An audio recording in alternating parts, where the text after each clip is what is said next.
What's up, everybody? Welcome to another episode of Birds Deep. We are sitting here without our fearless leader, D. Godfrey. He should be here shortly, but I'm here. I'm the NFL genius, Gene Walzak.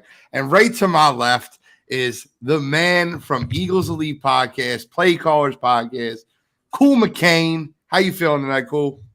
Another Eagles win. Those are always good weeks. Definitely. 3-0, man. I feel like 3-0, this is like the first win the Philadelphia Eagles got out of there, and people are like, okay, they're good. Like, winning in football is hard, whether it be versus the Arizona Cardinals, Dallas, or whether it be versus the Kansas City Chiefs. Winning in football is hard. It's not an easy task. So what we look at right now is we see a 3-0 team that has 2 road wins already. Road wins are huge in the National Football League. They have 2 primetime wins already. Primetime wins are huge in the National Football League. So what are we looking at? We're looking at a 3-0 football team. That defense absolutely dominated down in Tampa. We'll get into our positional grades between quarterback, defensive coordinator, and head coach. But before we do that, let me ask you one thing, Cool. Who is your star? You can only give one, can't give 2. Star of the game for the Philadelphia Eagles, week number 3 versus Tampa Bay Buccaneers. That's the easiest question anybody's ever asked me, sir. Okay. He is a rookie from the University of Georgia, drafted number 9 overall, Mr. Jalen Carter. And I'll tell you why he's the one, right? There were guys that individually had better stats. You know, you had some guys make big plays offensively. You had Mr. Swift show us who he is again. But at that moment, Jalen Hurts dropped back. He throws the pass to Devontae Smith. Instead of going up a high pointer like Smith usually does, he waits for it to come. Guy comes across, snatches it, interceptions, ball's going the other way. Team's a little deflated, momentum's gone. Jalen Carter on the next set of plays, right? Next downs. Looks like he's going to rush. He sees the rusher come by him, turns, grabs him, has the wherewithal to then cock his arm back and punch the ball out, thus giving us a turnover, again, giving us the ball back and allow us to then go down and get points. So that momentum shift on that play, him having the wherewithal to do that, along with the half a sack he got, to me is what makes him my player of the game. Well, we talk about him. We talked about him before the show. He's here now. The man, the myth, the legend, taking it deep. The Godfrey. Welcome to the screen, my friend. What's up? Nice computer updates right before the show. We missed you. We were worried about you, Matt. Yeah, no, it's I almost threw my computer against the wall. Almost. But I was like, that won't really help me get on the show quicker. So let's not do that. So what we're talking about is, who was your star of the game on Monday Night Football? Cool went out there and told you right now. He said it was Jalen Carter, the man from Georgia. Your star of the game for Monday Night Football, you can only pick one. I mean, do we have to be different? I mean, because I would have definitely went with Jalen. I mean, but no, you don't have to be different. You could copy his style. I mean, I want to say the whole Eagles defensive tackle rotation, to be honest. I mean, it's kind of cheating, but I mean it is. But I mean, Fletcher Cox is I think really he's a good influence on these 2 young defensive tackles we have. I mean, I can't say that enough, and you just see it. I heard a story from Mike Quick. I was listening to him on the radio, and he was talking about how he saw Jalen Carter kind of laughing it up on the sidelines before the game, talking to people, and then Fletcher Cox took him aside and was like, "Listen, let's do this," and he started working on stuff before the game. Carter started talking out like how they're going to approach, their plan of attack, and it permeates into the game. Like that is, I think, the strength of the. Say what? Permeation. Like permeating. You see it play out in the game. I mean, I think the Eagles, I dare say, have the best, defensive tackle rotation in the league. Like, I don't know who else stands up against that. Well, defensive tackle rotation, I don't even think there's a question. Is there a question? I doubt it. Is there a question? Is there another 1-2 combo, 1-2-3 combo defensive tackle rotation in the NFL even close to the Philadelphia Eagles?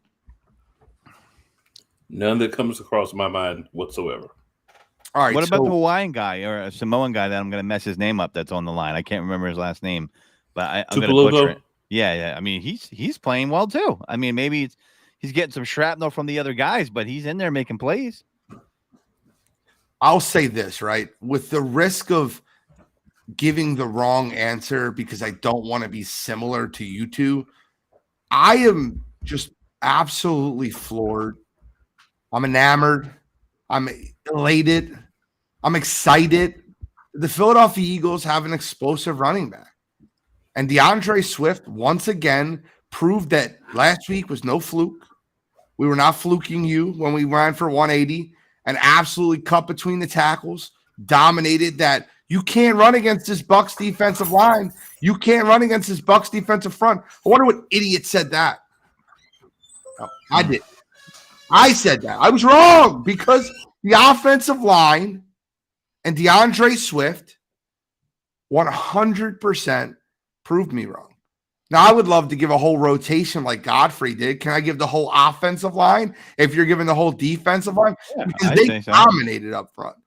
But I think you should. I'll give it to the better Swift and the better Kelsey. Kelsey Swift.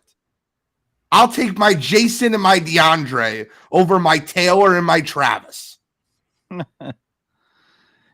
combo would you take in a fight? I'm taking Jason and DeAndre. Yeah.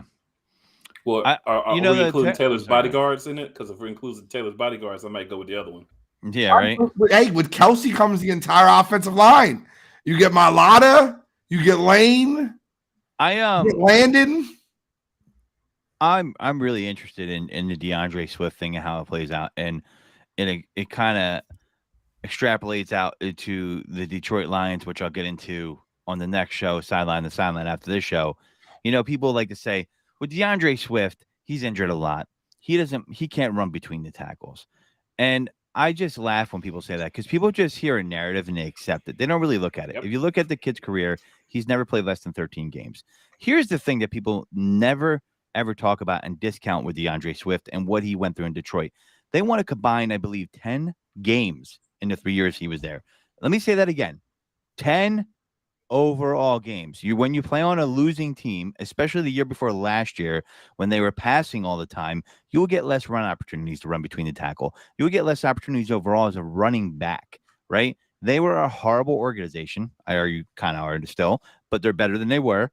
And they didn't use the kid right. And it's obvious. And I want to give you guys some stats to support this real quick. I worked really hard on this. Not hard, but I put out a post after the game. You can follow me, The Godfrey. And I was talking about it because all my non-Philadelphia friends, they're going to say, oh, you guys are just hyping him up because he's your guy. Anybody would be good behind the offensive line. I said, you know what? I'm going to take that challenge. So I compared Miles Sanders' numbers from 2022 to DeAndre Swift's numbers through the first 3 games. Let's review, my friends. 220 carries, 222 yards on 45 carries for Miles Sanders, 4.9 yards per carry. Not bad at all through 3 games. Now, Swift, who would play 3 games, but we can count that one, I guess. I did the averages with it in there anyway. Through 3 games, he has 308 yards on 35 carries, 8.8 yards for carries. So not only is he getting more yards, he's more efficient. 76 more yards on 10 fewer carries. Same old line, better numbers. How can you tell me that that's just someone getting behind a good line? He is killing it against a team that said you can't run against Vita Vea. It came out of my mouth too. It's hard to run against that team. It's hard to run against that linebackers. So yeah, you're right. Behind this offensive line, a lot of people look good, but not everybody's getting 8.8 yards per carry. And I've always argued that Swift coming in here will at least be able to have a year equal to what Miles Sanders had last year, if not better, and probably on fewer touches. I rest my case, Your Honor. Listen, I'll put it to you this way. I think that DeAndre Swift looks great, and that's my pick. We got to get grades. We got to give previews for our previous week. Let's start with the quarterback position. Jalen Hurts was dealing with a sickness, an illness of the game. No excuses. But let's give a grade for Jalen Hurts. Now, before you give that grade, I think it's only fair to give context to the grade. Now, statistically, might not have looked the best week for him. And I'm okay with that. I understand what happened. I watched the football game, but I'll read it out loud. Let's give context. 23-37, 277, 1 touchdown, 2 interceptions, a 62.5 QBR. He also ran the ball 10 times for 28 yards and a tush-push touchdown. Tush-push. The brotherly shove? Or the Brotherly tush-push? shove. I'm calling it the tushy-pushy. Either way, whatever y'all want to call it. Everybody's would got you their give- panties in a bunch about that. Everybody is so butthurt about the tush push because they can't stop it. Get it? Butthurt? Tush Yep. push? All right. Yep. But Godfrey, what would you give Jalen Hurts as a grade for this week's on Monday Night Football? So I didn't know he was sick, so I'm going to grade it based off not knowing he was sick. But that did, made me understand a few things. I think people look at quarterback rating and they look at stats and they don't really go inside the stats. Yeah, he had a turnover. I think there's some miscommunication on one of these turnovers. But the signature moment for me that makes me give him, and people might disagree here, I felt he played better and he's working on a few things, was the throw to Zaccheaus. That was a beautiful throw. He's moving up in the pocket. He's looking downfield. He's hanging in there. And he put it right on the money in there. I mean, that was just a beautiful throw to me. And that shows me progression as a quarterback, as a player. And, it wasn't his best game. So I'm probably going to go B- just because he had some turnovers. There was some rustiness there, but I feel like he's getting more in the flow of things week by week. And even though the stat sheet doesn't really say that this week, I feel like I came away feeling that by watching him on field and the way he performed. What's the grade? B-. I don't think that I think there's too much being made about the Zaccheaus catch. I do. And I'll explain to you why. Well, for Zaccheaus, but that was a hell of a throw, I think. It was the same. It was the same throw that he threw to Devontae Smith that got picked. It's just where he threw it and Smith couldn't run through the ball. Right. Okay. To me, he held the ball way too long. He took a really tough hit at the end of that play. And I think that the ball was placed well. It was barely out of the outstretched arms of the defender. I felt like that ball was adjusted. I felt like that ball was meant to be thrown about 3 to 4 yards deeper. And by him taking the hit, I felt like that ball came up short. Now, I've watched the replay of this throw like 15 times at this point. He's starting to get hit in the beginning of his follow-through. I think he held the ball too much. I think he looked sick. You could tell he was struggling on the sideline. Facial expressions weren't there. I love the Lane Johnson moment where he pulled A.J. Brown and Jalen Hurts together after a play and patted them both and got them on the same page. I would just love to I'm going to give you a grade here, and I'm going to pass it over to Cool. I'm going to give him a C, a flat C, not a C+, not a C-. 73, 74. You got right above that 71, 72 range. They give you the minus. 74 for a game. I don't think he was great. I don't.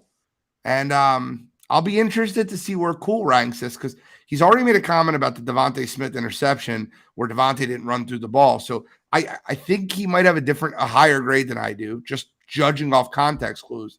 But let me pass the rock. Cool. What grade do you give QB1? I'm going to give him a C+. I'm going to give him a C+ because I talked earlier about the Devontae Smith interception and how I feel like it was the same type of ball. He probably held it a little bit too. But the placement was good, but you have to understand there has to have more zip, and it needs to be either higher or lower if you're going to go in that window when you have the sideline as a defender. So that's something to me. I'm like, come on, Jalen. Like, I expect you to be able to kind of make that a little bit more catchable for only Devontae Smith. You threw a 50-50 ball, but you threw it in a position where the only thing Smith would have been able to do is go up and try to get it in the corner. And Smith is not a big guy. So he'll go up and get it when he's in the middle, when he's not worried about a guy, coming to hit him. But he could have took quite a brutal hit in that situation. So I'm not too mad at him for not jumping up to get it. But I would have liked for him to come forward and try to at least play defensive back once he saw the defender coming. But the throw itself was a microcosm of the game. Hurts was a little late on some throws. His reads were a little bit off. I get that he was sick, and I appreciate him staying in the game and playing, because if we put the running back masquerading as a backup quarterback in, this game is a problem. So I do appreciate him coming in and saying, I know I'm sick, but I'm going to push it together. And on you talking about Lane Johnson, A.J. Brown, and Jalen Hurts, a lot of people may not know this, but A.J. Brown also had flu-like symptoms. So he was struggling a little bit out there actually too. Yeah. And also, A.J. Brown dropped some touchdowns. Right, he made some great catches, but he dropped some touchdowns. I don't want to get into that. Cool, you're gonna hurt my feelings. I had a parlay, and I hit every single thing on the parlay. But AJ Brown, the AJ Brown touchdown, it was $100 to win $1,500, and he dropped two $1,500 biscuits for me. Yep, and I mean the thing is, he's gonna make those catches most of the time, but he didn't then. Right, so you got to be like, come on, bro, we need those, but. It wasn't a situation where it didn't end up hurting us or losing us a game, but we need our number one, the guy that was begging for the ball last week, to squeeze those hands on those touchdowns. So hopefully, we don't have a repeat of that. Maybe a little bit of that was because he also had some flu-like symptoms, but he said he had bad food, stomach. He said stomach was bothering him. I think Jalen was actually sick, had like a cold, and I think that AJ had a stomach bug. So I think they were two different viruses, but I think they were both playing ill. Yeah, because I mean, the report was that it was like 4 or 5 of them that had the flu-like symptoms. AJ Brown was one of them. That makes sense. All right, let's move on to the head coach. Head coach, we're 6:19 in. Why don't you start us out, cool? Head coach Nick Sirianni. What do you give him as a grade for Monday Night Football? I'm gonna give Nick a B. Okay. I'm gonna give him a solid B. Because I think that he has been in the ear of Brian Johnson saying, come on, Brian, we gotta work better together. Come on, man. You gotta get some plays in here that are gonna work. One of the things I will give Brian Johnson credit for even before this game is adapting, making changes. This is something I didn't see a lot with Shane Steichen, in my opinion. If it worked, he would continue to do it. If it didn't work, he would just stop. But he wouldn't say, okay, this isn't working, so let's do this instead. I'm trying to run off the right-hand side of the middle that's not working. Let's cut it inside and try to go in. But instead of going in, let's do like an off-tackle type run instead. Those are not the adjustments I've seen Steichen make, but I'm seeing Brian Johnson make those adjustments. And then on the defensive side, I'm seeing good play calling. I'm still seeing some questionable for certain people actually going out and playing, but I'm seeing play calling make me feel confident that, okay, we're trying to get in the right things and we're diversifying it. We're not sticking in blitzing all day. We're not sticking in tight zone all day. We're not sticking in man all day. We're mixing things in. There were even a couple of times where one corner was playing man and one corner was playing zone based on what they were seeing from the offense. So I like the fact that there's some diversity in what the play calling is and how we're doing. I think that's coming down from the head coach being disseminated to his coordinators. I have Nick Sirianni as an A+. And I'll explain to you why. I have a really lengthy reason why. They went on the road on Monday night. Let's start with the easy one. They went on the road on Monday Night Football and absolutely dominated a 2-0 football team. Regardless of what you think about the Tampa Bay Buccaneers, I think they dominated a 2-0 football team, and they looked absolutely prepared. Now, you have guys on the team with flu-like symptoms. Jalen Hurts was sick. A.J. Brown was sick. Didn't matter. Didn't matter one bit. The offensive game plan was there. But the biggest reason for the A+, and this goes with Brian Johnson too. I put Nick Sirianni and Brian Johnson joined at the hip as far as the offensive side of football. Okay. Philadelphia Eagles, it's 25-3. Philadelphia Eagles allow a touchdown drive and a 2-point conversion. It's a 2-score game. There's 9 minutes left in the game. The game's not over. It's a 14-point game with 9 minutes left. Nick Sirianni and that Philadelphia Eagles offense beat them into submission. They quit. A 9-minute drive ended with a kneel down. They bullied them. Tick, tick, tick, tick, tick. Tick, tick, tick, tick, tick. Bullied them down the field. Sealed the game. The Bucs never touched the football again. I listen. I don't think it might be a second, third A+ I ever given Nick Sirianni. Game plan was there. They were sick. They dominated on the road on Monday Night Football. A+. Nick Sirianni gets my highest grade this season so far. I felt like the Philadelphia Eagles start to look like the Philadelphia Eagles, and it was all phases. Offense, defense, special teams. I can't look at anything they did in that football game and say that was bad coaching. So I give them an A+. Godfrey? The fourth down play on the first drive was bad coaching. The fourth down. Remind me the play. So they got all the way down to the red zone. They had 4th and 2, and they decided to do the To one thing run that the I ball never to wanted to Kenny do Gainwell. with Kenny Gainwell. That was bad coaching. That was. Okay. So they got an A+ with a little asterisk. That's fine. You can still give them an A+. I just want to call it. That was that one. That was. You're right. You're right. I give you that one. I agree. I was mad about that play too. Godfrey, what do you give Nick Sirianni? I'm gonna give him an A-. Because of the play. Yep. See, this is. I felt like I was cheated here. I forgot about the play. The thing is overall, the coach, I feel like he had the team prepared. They played well. They weren't playing afraid. This is a good defense that they played. This is not a bad defense. Okay, this is a defense that should match up well against the Eagles, and the Eagles dominated them. In the trenches, they won both sides of the ball, and I think Nick Sirianni gets a little cute sometimes, hence the Gainwell run, and just likes to reinvent the wheel. Every coach does it a little bit. You're like, why the hell? And I'll give this a name. We'll call it the Taysom Hill Award. Okay. Because Taysom Hill's a ball player, but when he was there with Sean Payton, I always be like, why the hell are you putting this guy in when you have Alvin Kamara? Right. And like you have all these studs on your team. And I don't think Kenny Gainwell's a bad player. I just feel like they have this thing where like we have to get him involved. Right. Like you don't have to get him involved. Right. There's a lot of weapons on the team. And I was wondering that too. I'm like, what's with that call? So what I did like, though, is the special teams seem to be on the up and up, so they're activating the right guy, right? I mean, when's the last time we see that kind of special teams performance? Not too often, right? So that's encouraging. Maybe the kind of weakness in the Bucs special teams. I'm not going to tell you that I scouted the Bucs special teams because I sure as hell didn't. I do feel like the squeaky wheel did get the oil with AJ Brown.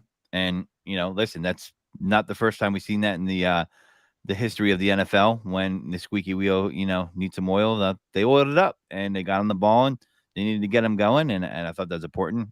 AJ, you need to catch those, though. Like I feel like I saw a look from Jalen when he dropped that first one where he was like, it was almost like, come on, bruh. Like it was a look like that. Cool. Did you see that look? You guys see that look? It was the first one that AJ dropped. And I almost felt like his expression was like, oh, this motherfucker. Like, I was joking I felt like the last I was doing. Talking about on the slant. I felt like Jalen Hurts' expression showed me that they were trying to get him a touchdown. He was disappointed that they didn't get him one. It to me looked like they were trying to force AJ Brown in the end zone. There's multiple plays that looked like they were forcing the ball to him. I did like Dallas Goedert getting more involved because I felt like we were lacking that, right? So that's another reason why I was really happy with, the scheme and the play calling. Outside of the Gainwell thing, I don't really have a problem with the guy, and I'm giving him an A-. I just sometimes he tries to get a little cute with certain things, and I'm like, oh, he's being cute again, and that's what I thought when I saw the Gainwell play. Well, that's why I gave him a B. I mean, I did. Damn, you attacked him that hard for that? Not for just that, but just I'm looking at it. I'm saying there were some good things, but one of the reasons why I'm giving him a B is because he put Josh Jobe at outside corner and James Bradbury started at nickel corner.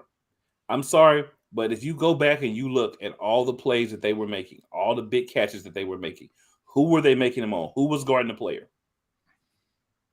Josh Jobe. Yeah, if they had any sense, if Tampa Bay's offensive coordinator had any level of intelligence, All you had to do was tell Baker Mayfield, figure out who is covered by Josh Jobe, and get him. Just saying. Well, I don't. And this is something we kind of talked about last year with Steichen and Sirianni, and we're doing it the same way this year so far. And I get you're giving it a different side of the coin. Our third grade goes to Sean Desai. So we give the whole defensive side of ball. We look at our head coach as the offensive coordinator, the offensive guy. Him and Brian Johnson are just like him and Shane Steichen were last year. Sean Desai made that decision. That's a Sean Desai defense, and that will reflect his grade, which I gave Sean Desai an A-. I think Sean Desai looked great on Monday night. I felt like the defensive line looked amazing. That safety was hilarious. Jalen Carter took their right guard, put him on the ground with one arm. Jordan Davis took their left guard and pushed him into the running back. It was fun to watch. It was monstrous damage up front. What makes the Philadelphia Eagles defensive line so strong is they do not have to blitz to get after the quarterback, which allows them to have more people to drop in the coverage. When you can send a 4-man rush at the quarterback and get pressure, particularly up the middle, it's a scary world to be a quarterback in. I don't want Jordan Davis and Jalen Carter and Hassan Reddick. Hassan Reddick's still banged up with that thumb. I see people calling him out like, where's Hassan Reddick? He sucks. And like, dude, please understand the circumstances. The guy's got playing with trying to repair his thumb. It kind of matters a little bit when you're trying to gain leverage on the defensive line. Regardless, the Philadelphia Eagles are 3-0. I give Sean Desai an A-. Cool. What do you give Sean Desai, the Eagles defensive coordinator? See, this is where I would unload at the Bradbury Jobe comments. I think they're trying to look for a more permanent position at nickel this year. I think that Kelee Ringo and Eli Ricks have played their entire college careers on the outside, whereas Bradbury has some work in the slot. If Bradbury ends up playing the slot, I'd like to see Kelee Ringo or Eli Ricks on the outside ahead of Josh Jobe. Just another guy on the active roster that has played nickel cornerback, and that is Sidney Brown. So why not try Sidney Brown at nickel corner instead of putting one of your outside corners that we really need to play, especially as we go on through the season there. And the reason why I deem Nick Sirianni for that as well, as he is the head coach. He's the guy that can say, Sean, that's not a good idea. We're not going to do that. He let him do it. So you got to take it. You got to take some of the heat for that as well. I am going to give Sean Desai a B+ because I saw a lot of improvement, and obviously getting back Reed Blankenship, Fletcher Cox being healthy, those things, as well as Bradbury being back on the field, those things obviously make a difference. But like I said in the beginning, I love the play calling. I love the fact that he's being a lot more versatile. You just got to be able to say, Bradbury needs to be on the outside. Maybe I put him inside for a few plays, but if I do that, to your point, Gene, I need to go with Ringo or I need to go with Ricks, probably Ringo at this point, to be that other outside corner. And maybe working in some Ricks to see how he does as well. But putting Jobe there, that's not the right move, sir. And please let's not do that again. Because like I said, that could have been taken advantage of a lot more than it was. He did make a couple of good plays. I'm not going to say every time the ball was thrown his way, it was a completion or a good play, but there was a lot more that were than weren't. There was maybe one or two good plays he made. There was a lot of times. I felt like every time there was a catch, and obviously I'm probably exaggerating a little bit, but I feel like every time there was a catch, it was such and such. Josh Jobe was somewhere around flailing. That's just, that was my perception from the game. And I did watch it back, but, I may have a little bit of bias, possibly. But I give him a solid B+. I liked it. Just got to continue to get better and figure out that third corner because, we've got a guy there that's pretty much street clothes as well because he's always found a way to get injured too. Maddox, you talking about Mr. Glass?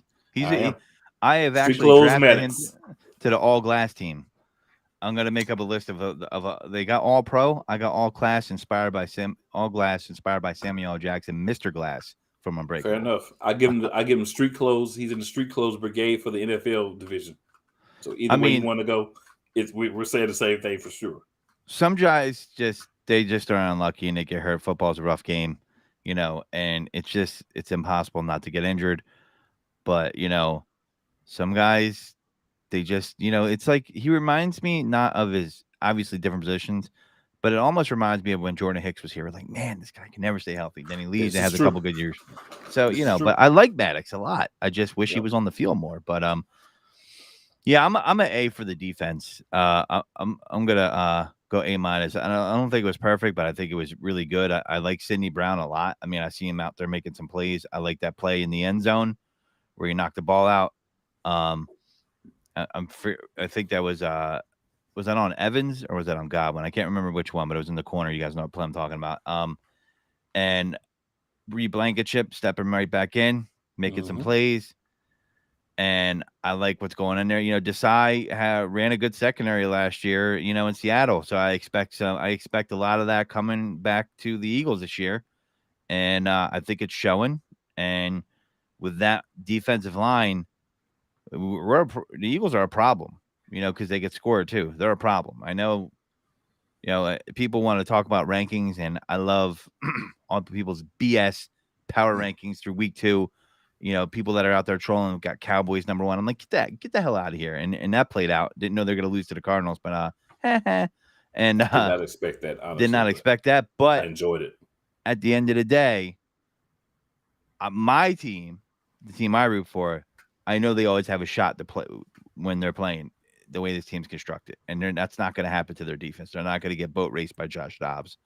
At first, for a couple of drives, you're like, it's almost like the Anthony Joshua Ruiz fight. Like, the Cowboys got hit in the side of the head and the equilibrium got knocked off by Ruiz. And like, what's going on?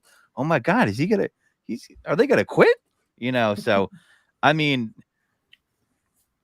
I was really happy with the defense. I was just blown away by the defensive line. They just were like, yeah, this is our backfield. The safety, I mean, they were all over them. And, we said it before the game got played.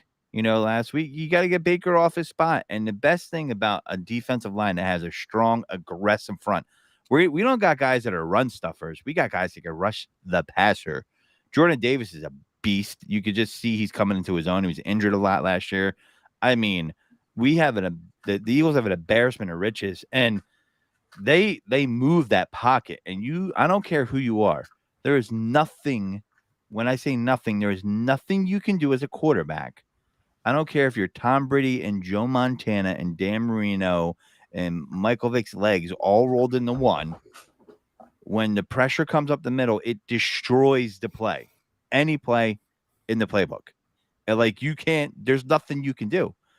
And it's death to any offense. I don't care if it's the greatest show on turf. Like you've seen it. Like the best example I could give people out there that might not be an Eagles fan is one of the things that undefeated Patriots team that put up all those points, they were going right up the middle on them, and they couldn't do nothing about it. And this team that blew out that team like 3-4 weeks ago in that Super Bowl, they ended up beating them. And pressure up the middle, man. It's the recipe for so many upsets. But this wasn't an upset. I was just really thrilled with. I just felt like they imposed their will defensively, and I guess I'd give it an A+ if it was a shutout. I guess that's the only way I'm going to get there. So, Kyle Edwards asked who's the biggest threat to the Eagles outside the 49ers in the NFC. And as much hate as I throw their way and as much as they deserve it, it's Dallas. It's 100% Dallas. You guys have a different answer than that? In the NFC? Yes.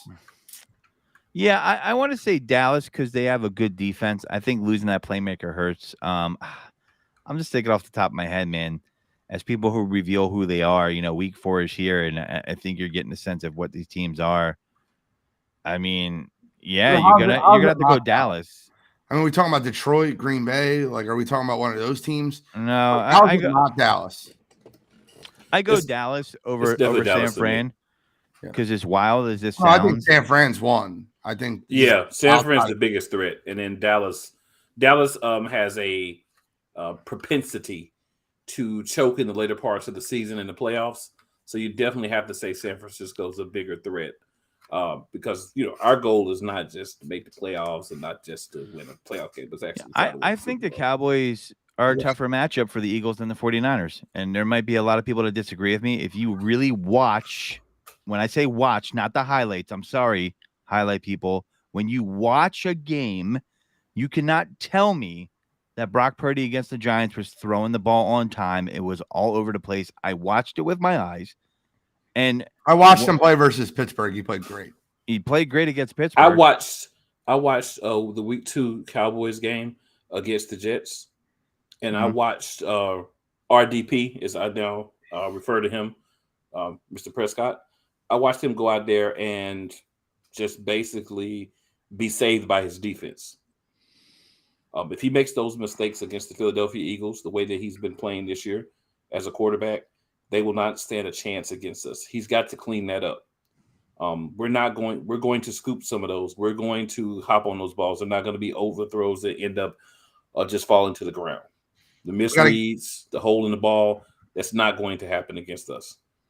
We got to get into the preview shortly, but I'm going to make one quick counterpoint to what Godfrey said, because I watch every game, and I know you know that, but I watch every game.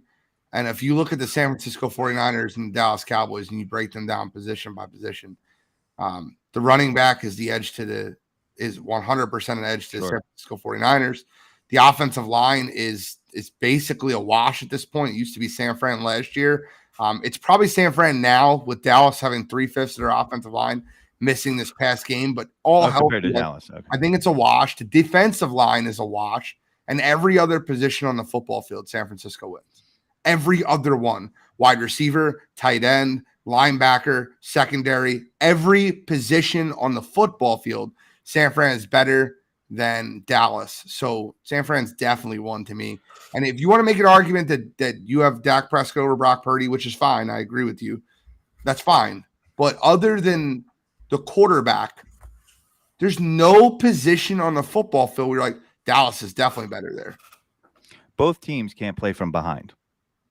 The San Francisco and Dallas, if they get behind, they're fucked. They are. I mean, so if you look at the type of throws and offense that San Francisco has, very dynamic, very explosive, but quick motion, get it out of the hand.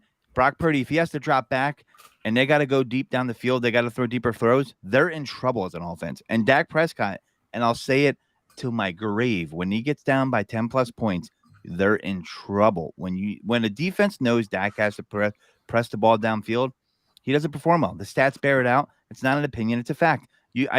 I bet money on that game when they got down by a certain point, and I cashed in. And you know what? Because I knew what would happen. And listen, he got down in the red zone, threw an interception. Because you're right. I'm like, Jesus, I didn't think it was going to go like that. The play call was terrible. That was a terrible pass. And that's triple coverage, right? It's like you're making our point, Godfrey. It's almost like you're making our point, dude. I hear it. It's tough. It's a toss up, but it's a good question. Good question by Kyle. We got to get into the preview for the Washington Commies. The Commies are coming to town. The Washington Commanders had a very tough week as they went against the Buffalo Bills and lost 37-3. Got destroyed. Sam Howell, Eric Bieniemy, Riverboat Ron, that defensive line. They're now 8-point dogs versus Philadelphia in Philadelphia. What are the keys to victory on the defensive side of the ball for the Philadelphia Eagles? Cool. I'm going to start with you, brother. Do you guys hear that, though? That's the Washington Commies. Are we a good team? Access denied. No. Sorry, we'll get to that. Cool. That's how they felt after that game. They got boat raced. It was ridiculous. So anyway, quick shout out to Nolan Smith, who got some playing time and had a clean but ferocious hit on Baker Mayfield. Just showed how just aggressive he is. I love it. The keys defensively is follow what Buffalo did. Right, you've got the blueprint laying in front of you, so follow what Buffalo did. Make Sam Howell be the guy that has to beat you. We know that so far we've shown that we're pretty good against the run.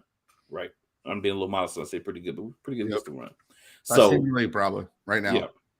So if you can stop them from running the ball and make them one-dimensional, and then you can attack the quarterback, you can make him see different looks. You can make Sam Howell have to read shifts and different formations and switches and things like that. complicate things as much as we can for him as a young quarterback. And when the ball is when he throws a couple of those ducks, because young quarterbacks always throw 1 or 2 ducks, right? It just happens they get overwhelmed a little bit, they just throw a duck, make him pay for it. Attack him, make him always feel like the clock's faster than he wants it to be in his head. Show him different looks. Show him that maybe you're going to blitz when you're not.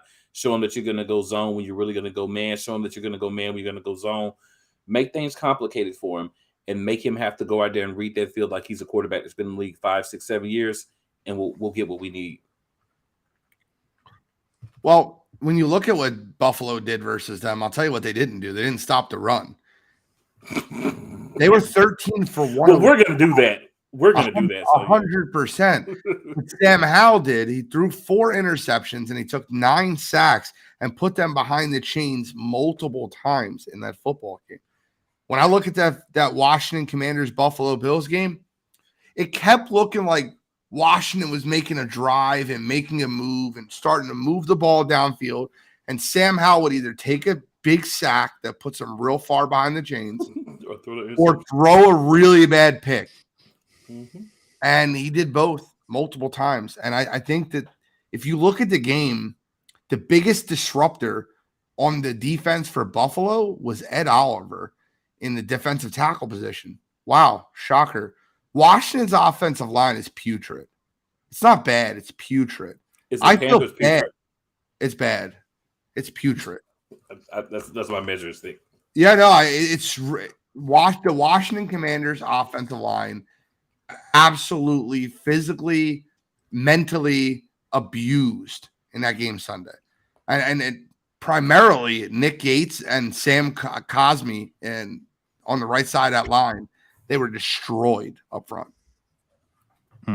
I think what the Philadelphia Eagles need to do is rush 4, drop 7 back in zone, and allow Sam Howell to not know what's coming and intercept the ball multiple times. You can get pressure with your front 4. You don't need to blitz. No, I'm just saying. Make I agree. But make him throw into windows. Yeah. Make him try to make throws into windows, and he won't do it. Yeah, just show him blitz sometime to get him nervous. Oh, yeah, no, 100% show it. Yeah, just show it. Show and go. That's what it's called. Show and go. I cannot wait until the Eagles come off the top rope. This is a revenge game from last year with that booty ass win that they got. And, you know, that was trash juice, that win, and with Tyler Heineke celebrating. I was get out of here. You know, I'm still bitter about that game. Probably lost money on that game. Celebrate that bogus roughing the passer call because Brandon Graham fell on top of him. Then I have to hear from the Commanders fans that I know at work, like, "Oh yeah, we're going to be a contender this year." I'm like, "You're going to contend for these nuts? Like, what? You're not contending for nothing." And you know, I'm rooting for Bieniemy because I do think he's a good coach, but I not this week, not that week. And listen, Sam Howell, man, talk about, you know, I always talk about week 1 through 3, man. Talk about coming down to earth. Damn, I mean, you look at the stats, like Buffalo ran on them too. I mean, they're supposed to be a good defensive squad. You know, James Cook was averaging 6.5 yards a carry on 15 carries. You know, Josh Allen got his 3 for 46. Tavius Murray even got a touchdown on him. Everybody was taking a turn on him. Damian Harris got about 15 yards. I mean, they didn't, you know, I mean, I just think like we can run on them again. We're going to. And I see AJ Brown having another big day. I think they're still going to get him in the end zone. And I don't know, man. I think you got a lot of talent on that defense, but you know, when your quarterback puts you in positions like that, it's really going to put them in a tough spot that no defense is really going to be able to overcome. I mean, short fields with 4 interceptions, or when you start a drive and, you know, I mean, on sideline to sideline, we talked about it. I thought this would be a lot closer game. I said, take the point to Washington. It wasn't even close to that. And so I expect the Eagles to continue the march on. And I think you do what you've been doing. You know, you keep evolving as an offense and you run that ball with your bread and butter and you build off the back of that. I like to see Dallas Goedert get more involved. He usually does pretty well against this team. I do not want to see Quez Watkins dropping a deep ball like last year. You get Quez, take another week off. I'm cool with that. I'll keep Zacchaeus in there. I know they're different, but I like Zacchaeus in there. I'm just saying. It's my guy. I felt that way even before that touchdown pass. He could have got no catches. I would have felt that way. But I felt that way the day we signed him. yeah, and listen. Hold on. I'm not saying that Zacchaeus is not better than Quez Watkins. I'm not saying that at all. But what did he do that was so special? I'm just trying to understand. He caught the ball special. Off the middle. I just think he's a solid. Landed in his lap. Cool would have caught that. Yeah, see, I'm not saying a catcher special. I just think he's a good overall player. I've seen him play on other teams, like mainly the Falcons, and I think Quez Watkins is a field stretcher, and I think he's a number 4 receiver, and bring him in to stretch the field, and that's it. I'd rather see Zacchaeus out there, and the reason why he's there more than Quez probably is because he's vastly a far better run blocker than Watkins is, as far as when he has to block and they have a 3 receiver set. Not to do that often, but when they have 3 receiver set and he's in the game where they'll bring him in and take AJ off and he's blocking. I mean, he's a better blocker than Watkins is, no doubt about it. Okay, I mean, we'll see when Quez gets back what they do with him, because they have this love affair with Quez Watkins that I don't think is healthy. Yeah, if you're a 5th round draft pick, you're gonna get a T-shirt and the coach is gonna wear it, like the Gainwell T-shirt. I mean, listen, I like Gainwell, and I don't think Quez is horrible. He's a field stretcher. He needs to know his role and play it well. That's what I want to see. I know he wants to say his comments in the offseason, but I want him to know his role and execute it well. And that's what I want him to be about. Like, listen, you're not going to be catching 6-7 balls a game. We're in trouble if that's Quez Watkins. Your job is to be ready for that 1 or 2 big opportunities to get and get it. Like I want him to have the mentality that a Jason Avant had on. We got to get into the defense, Godfrey. I'm sorry.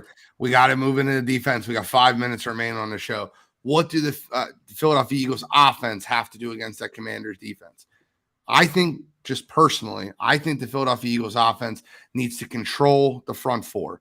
I don't care if you keep somebody extra home blocking. This might not be a Dallas Goedert day, and play 6-on-4 football in which you're using more.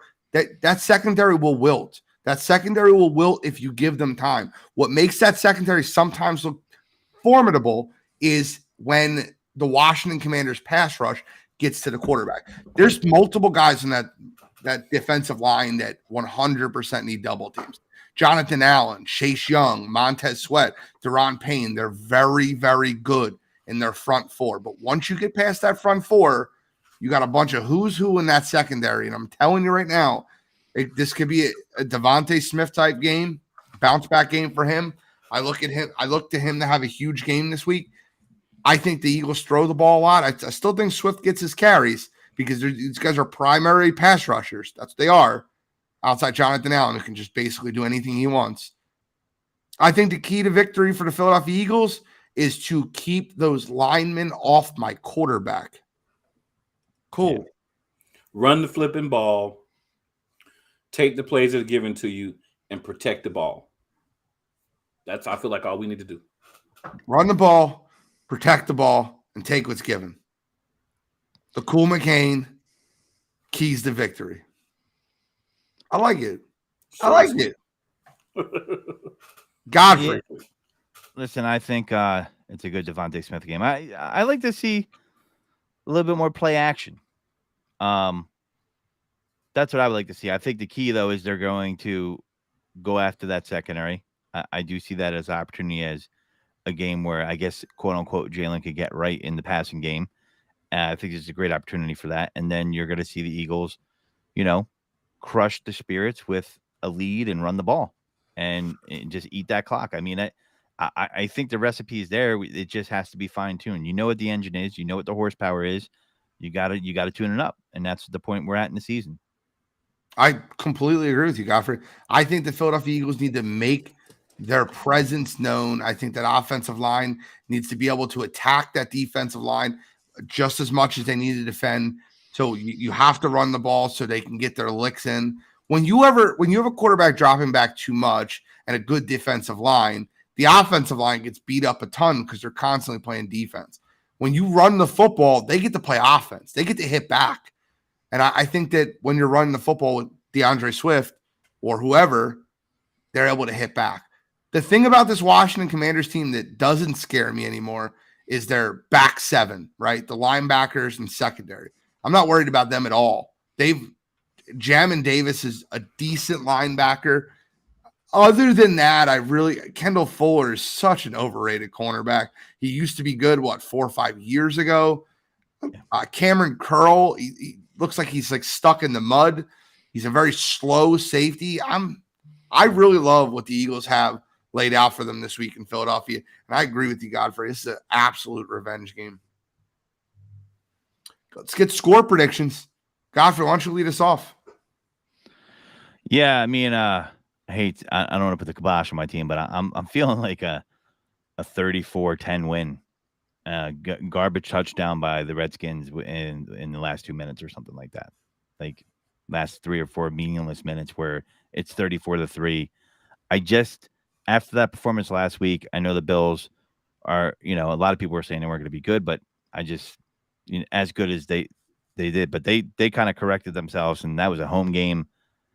The Washington Commanders don't have the depth or the team to overcome something like that and then go into a place like Philadelphia and dominate. It's not going to happen. All right, cool. What's your score prediction? 31-16. See, it's really close to mine. I have the Eagles winning the game 34-17. I think the Commanders will. This is truth.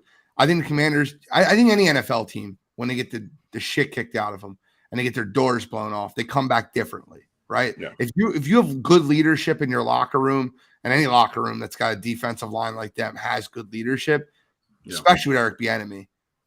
Oh yeah, there's gonna be a lot of cursing going on there this week. Yeah, so I think that they'll come back and they'll look a lot better than they did last week. I think the game will be close at halftime. I think this might be a 17-10 Eagles lead at the half, but I think in the second half, the Philadelphia Eagles continue to impose their will. They score another 17 while the Commanders only score 7. I got a 34-17 Philadelphia. Gentlemen, final thoughts, 6:54. We got a minute left on the clock. If you guys have a counterfeit green or a final thought. Final thoughts is Washington probably does have a good locker room, but that is a rift that's going to develop between Bieniemy and Rivera as the season goes on. Eagles fans, specifically female Eagles fans, let Taylor Swift be, because if you were trying to get close to Mama Kelsey, you'd be wearing the Chiefs green, the Chiefs colors as well. We'll see what she does when they play each other. And Chris Sims, you were an idiot. You were a quarterback. You should know better. That is a trash comment by you. And, You heard the comment, right? Cool. The Chris Sims comment. He said I would tell my defensive players to decapitate the quarterback on the tush push. I would tell him dive in, get a personal foul, could decapitate him, is what he said. So that's the comments Godfrey's referring to. If anybody at home didn't hear them, Chris Sims is a dope. He's there because his dad was an all-timer in the league, and a broadcaster as well. So be grateful for your position and realize you were not a good quarterback in the NFL, and it's wild for you to say that. Just wild. Agreed. Cool. Any final comments? Fly, Eagles, fly. I love that. I'm gonna send us out on that, right? Fly, Eagles, fly on the road to victory. Fight, Eagles, fight. Score a touchdown. 1, 2, 3. 1, 2, 3. Hit them low, hit them high, and watch our Eagles fly. Fly, Eagles, fly on the road to victory. Godfrey. Guys got great voices. Go Birds. Well, Birds, we're wrapping up. Take care.